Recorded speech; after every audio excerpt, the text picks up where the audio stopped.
Who are they? Secret police. Just don't say anything. Everybody, line up! Right now! Now, which one of you are Christians? Answer me, or I won't be so nice the next time I ask. I'm a Christian. I'm Christian. Me too, I'm a Christian. You two can go. So, gentlemen, you are the real Jesus followers. Tell me something. Is he even real? Why doesn't he save you right now? My Lord is real. Well, I'll make it very simple for you. Are you prepared to be beaten for this Jesus of yours? Are you willing to lose your job for Jesus? Are you willing to lose your life for him? Because that's the choice you'll have to make today. Deny Christ or face our wrath.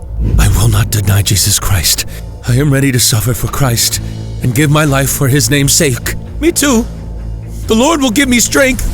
Take them away, boys.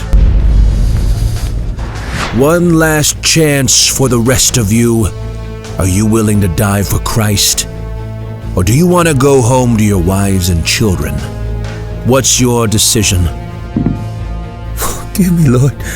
I am weak. Attaboy. That's it. Why lose everything for something so small? The rest of you should do the same. No! Be strong in this hour, my brothers. Christ has not left us, and we will not leave him. Imagine waking up one day and hearing this. Breaking news. A new law has just been passed. It is now considered illegal to own, purchase, or reference the Bible. Breaking news. All citizens are to conform to the new unified religion. Christianity is now outlawed, and it is an offense for any group to gather with the purpose of discussing, praying, or worshiping Jesus Christ. Ladies and gentlemen, this is not a reality, but what if one day it was? Pastor Richard and his wife both stared at the door as they tightly gripped each other. "Richard Leon, we know you're in there." It was the secret police. But their visit was no surprise to the pastor and his wife. They knew the crime that they had committed. They knew the price that was to be paid, but they were prepared and ready to willingly hand themselves over to the authorities.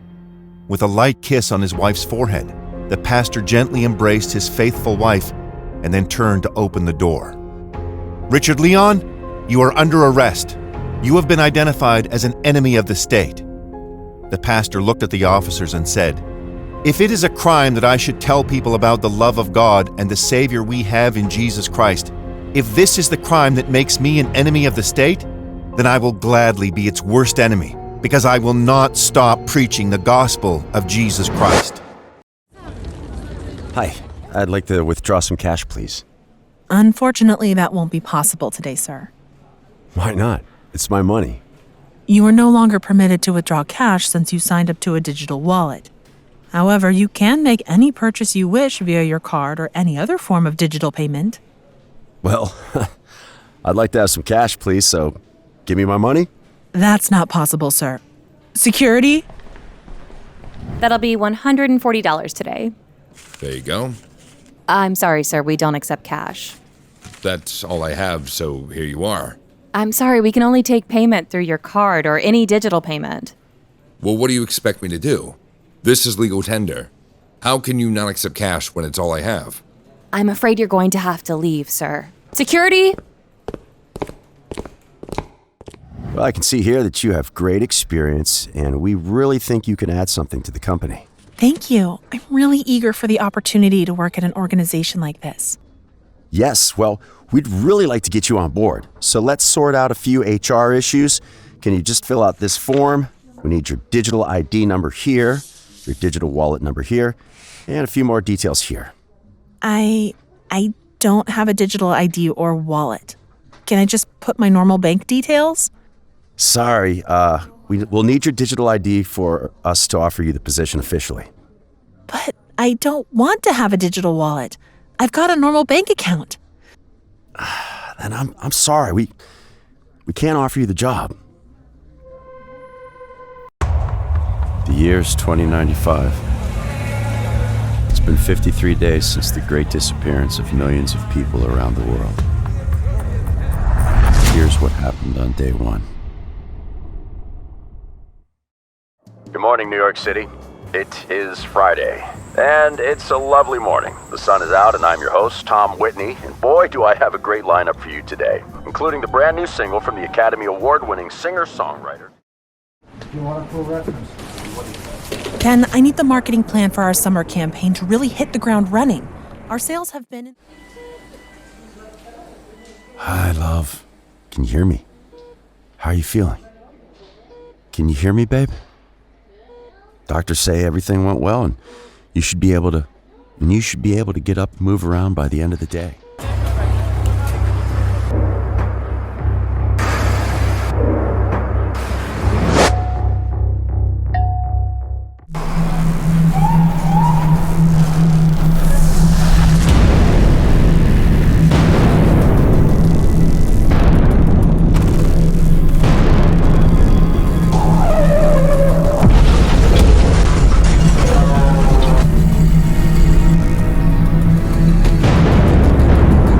Breaking news. We are receiving reports of something strange happening all throughout the city. Multiple eyewitnesses have reported seeing people simply vanish into thin air. Yes, you heard correctly. There are several reports of people simply disappearing. Our man on the ground, Kurt, will give us more as he reports from Times Square. Hi, yes. My understanding is that this is something that's not just happening in New York City, but all around the world. It's chaos out there.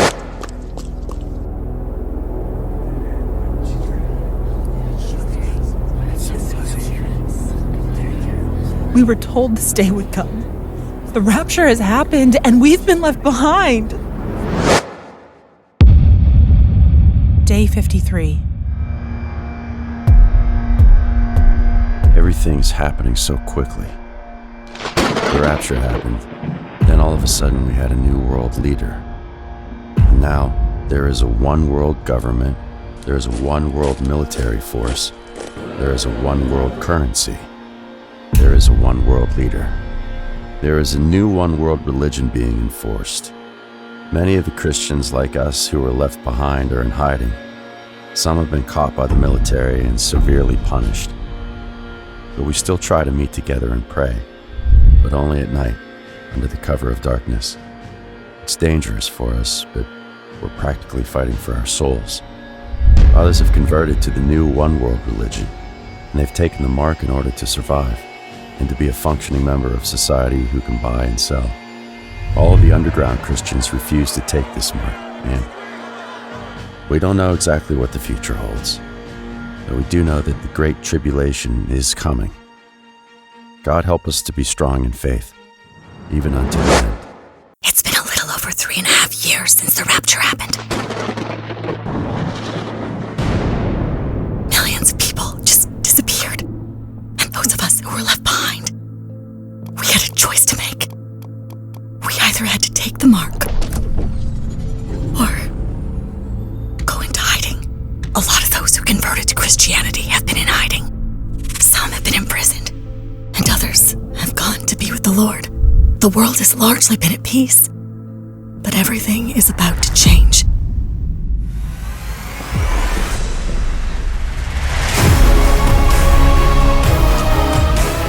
And I saw in the right hand of him who sat on the throne a scroll written inside and on the back, sealed with 7 seals. Who is worthy to open the scroll and to loose its seals? Come and see.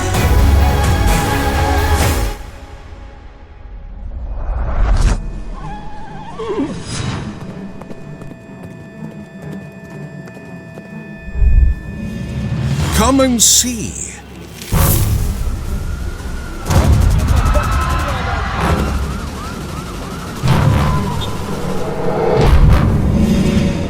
Come and see.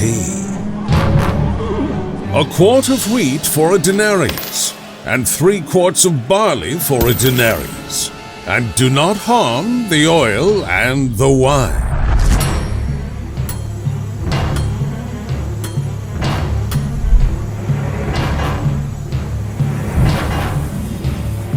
Come and see.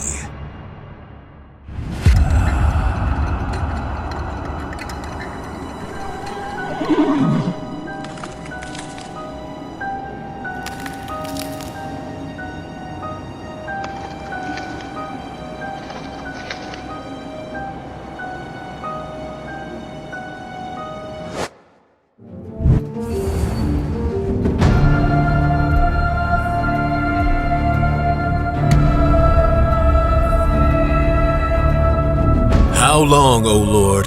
Holy and true, until you judge and avenge our blood on those who dwell on the earth. It's an earth.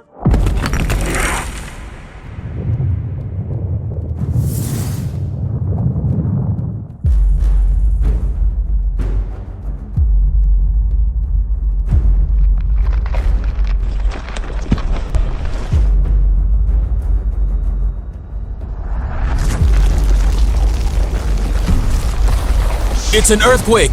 Run! What's happening?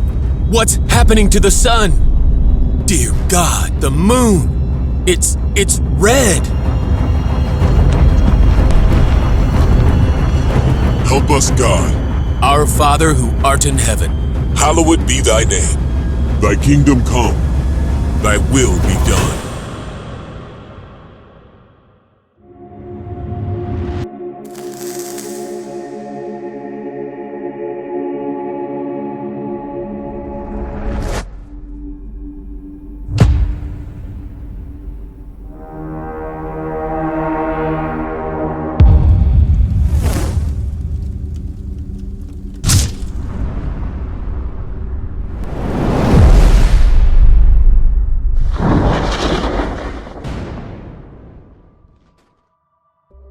August 5th, 2010. Around lunchtime, the day shift begins for some 33 men at a mine in Chile's Atacama Desert. The miners working deep inside a mountain, excavating for copper, gold, and other minerals, started feeling vibrations. Suddenly, there was a massive explosion, and the passageways of the mine filled up with a gritty dust cloud. The miners were trapped 2,300 feet underground, and emergency officials were unable to communicate with the trapped miners. On August 7th, rescuers face a setback when another cave-in blocks the path they were using to reach the miners. August 22nd, the trapped miners send up a note tied to a probe. The note, written in red ink, it reads, "We are fine in the shelter, the 33 of us." On August 23rd, a second probe reaches the miners. Rescuers are now capable of relaying communications and can send food and water to miners. Before this, the miners survived by sharing small amounts of tuna and mackerel that were in the shelter, along with water. August 24th. Experts from NASA and Chilean Navy submarine experts are called to help address this psychological toll the isolation can take on the miners. August 26th. Miners send a video message to their families expressing thanks for the efforts underway to free them. August 29th. Each of the trapped miners is given about 20 seconds to speak directly with family members for the first time since the accident. September 9th, 2010. Miners record a new video to show their families a glimpse of what their routines are like. The 3-minute clip shows them in good spirits. October 13th, 2010. The first miner rescued, Florencio Antonio Avalos Silva, 31, reaches the surface at about 12:11 a.m., and the rest of the miners are then rescued shortly after. This is an incredible story of survival. But what's more incredible is how these men were able to be strong in the face of almost certain death. And so when I read the reports of this story, I did my own research. I was curious to see if any of the men ever spoke about how they kept their spirits up in the face of such a life-threatening situation. And here's what I found. CNN reported the following under the headline, "Faith, Even Without Hope." Shift foreman Luis Urzua was the first person to be heard once verbal contact was made with the miners. His first words were, "We are well and hoping that you will rescue us." Urzua said he doesn't believe in luck, but he does believe in faith, even when it seems like there is no hope. The devil couldn't do anything because God was present, he said. Urzua recounted a time in the mine when one of his colleagues became ill. The prayers of the other miners, Urzua said, healed him. "We made a prayer. We prayed in front of him," he said. The next day, he was better. He was doing better than all of us. That power of prayer stayed with the miners throughout their time underground. When we prayed, we didn't pray to get rescued. We prayed for the people outside not to abandon us, he said. It was another answered prayer. As I continued my research, I came across the name Jose Enriquez. To my surprise, I found out that he acted as the pastor of the group when they were trapped underground. And he said he helped convert 22 of the 33 men to Christianity. This led me to an article by Bob Walazuski at pluggedin.com. Says the following. In order to get a better handle of the spiritual dynamics that were taking place among those trapped miners, I bought the book Miracle in the Mine, written by Pastor Jose Enriquez. With the help of a couple translators, I caught up with Jose earlier this week to chat with him about the faith components that had happened deep, dark down, and in the 5 years since. Now here's a transcript between the Walazuski. Apparently, while trapped in the mine, you did not experience depression. Loneliness for your family, yes, but not a woe is me attitude. Tell me about your emotional state while trapped 2,300 feet underground for 69 days. Enriquez. I felt very calm and okay with what I was going through. I think the Spirit of God was with us and kept us united. I had a good attitude always, every day. It must be because I had been in other accidents in other mines. I was calm because I knew that God was with me. Enriquez goes on further to say, from the first day we all knew we were trapped, from the first day we knew we were facing death. There was no escape. On the third day, we knew we would be rescued, and we prayed with a lot of conviction. And so my message to you today is this. There are times in life when the unexpected will happen. Maybe just like Hannah in the Bible, you get married and think you'll live happily ever after, until the doctor tells that person that they are unable to conceive. Then what? In 1 Samuel chapter 1, Hannah was in a tough place. A barren wife who was ridiculed and humiliated by others who easily had children. And in her season of difficulty, she prayed until God answered. And I encourage you, we have to remember to remain faithful in prayer during difficult times, because God is our source of strength. And if you are not grounded in prayer, where will you get the strength to endure? It was good for me to be afflicted, so that I might learn your decrees. This tells us that when God brings afflictions, there is a purpose to it. There is a result that is brought about in a person's life through affliction. When Paul talked about his afflictions, he came to this conclusion in 2 Corinthians 12:10.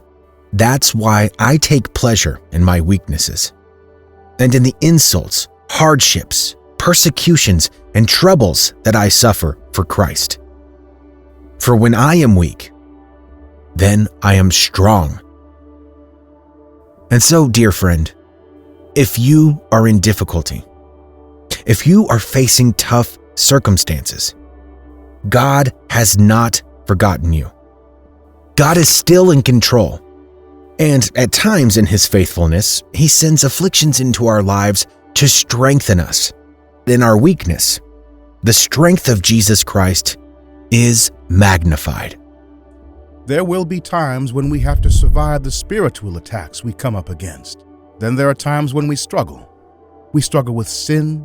We struggle with unbelief and doubt.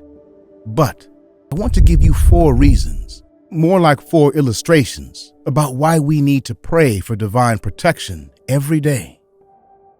The first illustration is what I like to call the storms of life. At times in this life, we are like a weary traveler, caught in a fierce storm, and we are in desperate need of refuge under a sturdy roof.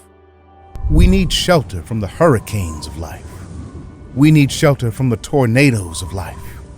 We need shelter from the torrential rains of this life. And in Psalm 91, verse 1, we're told that whoever dwells in the shelter of the Most High will rest in the shadow of the Almighty. Well, dear friends, just as seeking shelter offers respite from the storm, seeking God's protection provides refuge from life's trials. The second illustration to help you understand why we need divine protection is what I'd like to call the armor of God. Think of a brave knight preparing for battle, equipping themselves with armor to face the enemy's attacks. Just as the armor shields the knight, seeking God's protection equips us to stand firm against the enemy's assaults. Number 3 is the loving parent's care. Consider a child holding their parent's hand while crossing a busy street. The parent's guidance ensures the child's safety. Just as a parent's care safeguards a child, seeking God's protection leads us on paths of righteousness. The final illustration is what I want to call the rock in the wilderness.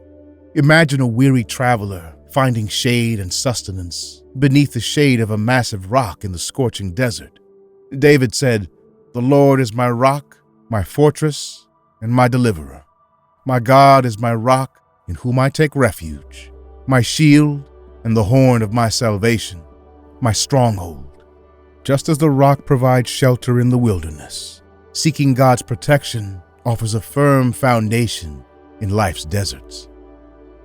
I recently watched a documentary called Earthstorm, and this documentary was showcasing some of nature's most powerful weather phenomena. Now, on the first episode of this documentary, they focused on tornadoes and showed incredible footage about the destructive power that tornadoes have. These acts of nature can leave entire neighborhoods destroyed. Houses would be flattened, cars tossed and flipped over like plastic bags. And of course, on the human side, experiencing tornadoes can be traumatic and like a near-death experience for some people. But you see, as powerful and terrifying as tornadoes are, the program had a segment that focused on storm chasers. These are people who chase tornadoes and attempt to record them and sell the footage to make a living. And I was surprised to hear one of the guys talking about chasing tornadoes and describing it as an adrenaline rush. And he said, I quote, "My passion is to be in violent weather."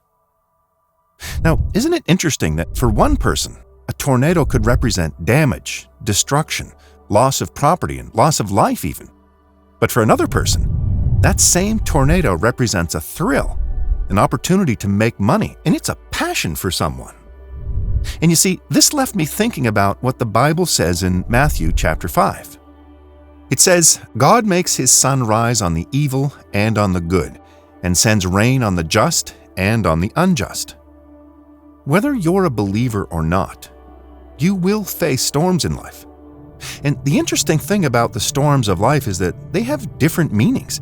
They have different dynamics depending on whether you believe in Jesus or not. And here's what I mean. For the believer, here's what the Bible tells you to do when you face the storms of life.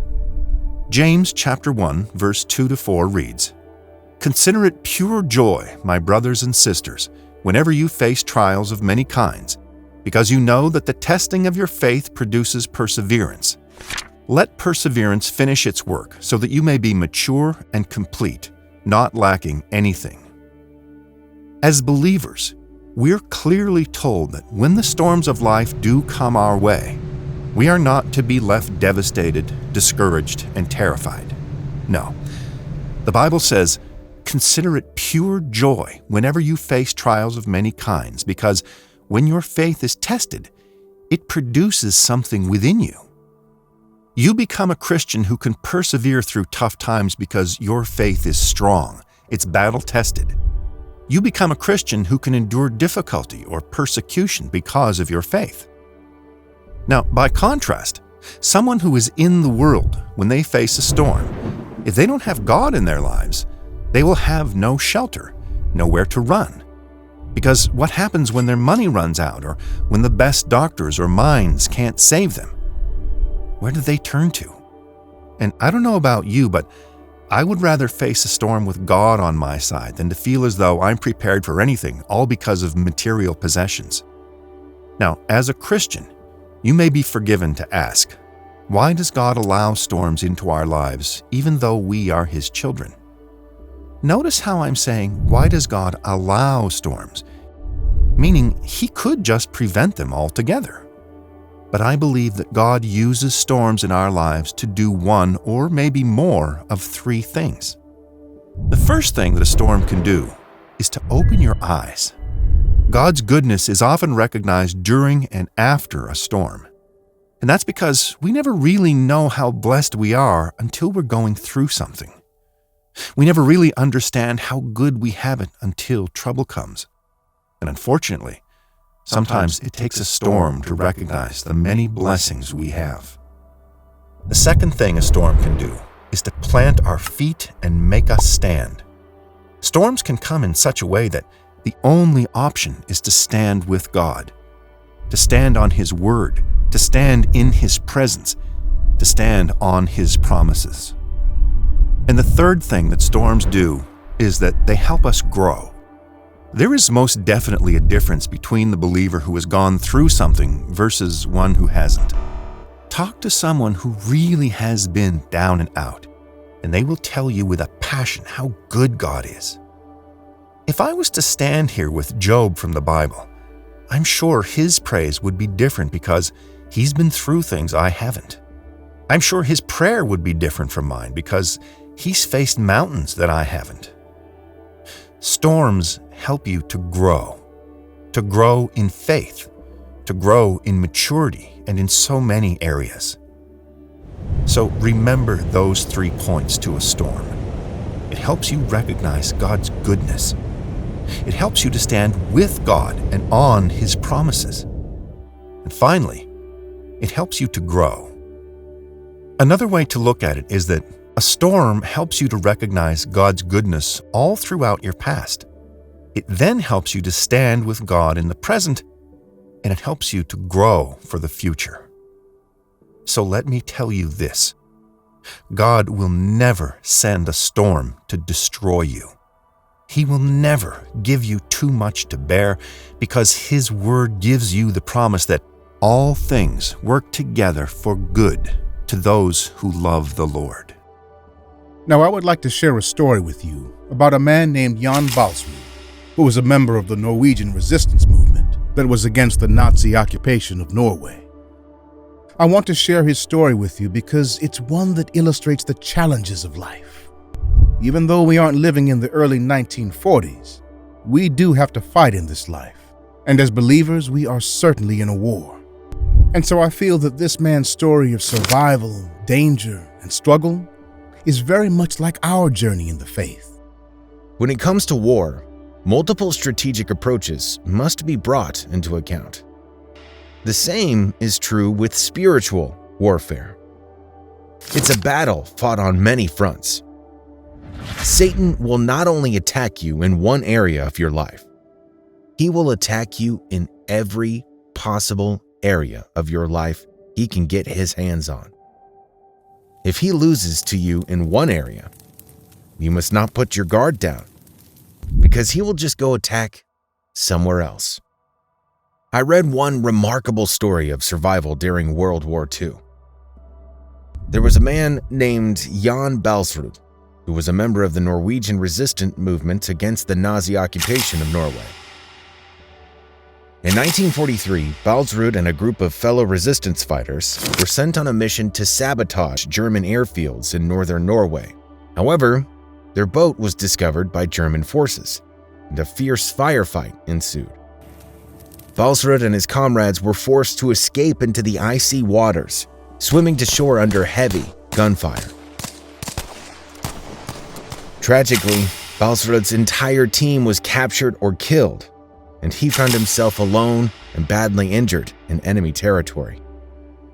Despite suffering frostbite and losing his toes, Balsrud was determined to survive and continued the resistance effort. Over the following weeks, Balsrud embarked on an extraordinary journey through the harsh Arctic wilderness, pursued relentlessly by German troops. He faced countless challenges, including avalanches, blizzards, starvation, and encounters with hostile locals. Balsrud received assistance from brave Norwegian villagers who risked their lives to shelter and provide him with food and clothing. Their acts of heroism and compassion played a crucial role in his survival. Eventually, after enduring a treacherous trek across mountains and icy rivers, Balsrud reached neutral Sweden, where he found safety. For this man, the war was on multiple fronts. He had to fight to live. He had to fight the weather, the open elements. He had to fight the thoughts and emotions of fear within himself. He had to fight so many different battles, and as Christians, we may not be in this kind of battle, but we have to fight and make sure nothing kills our faith in God.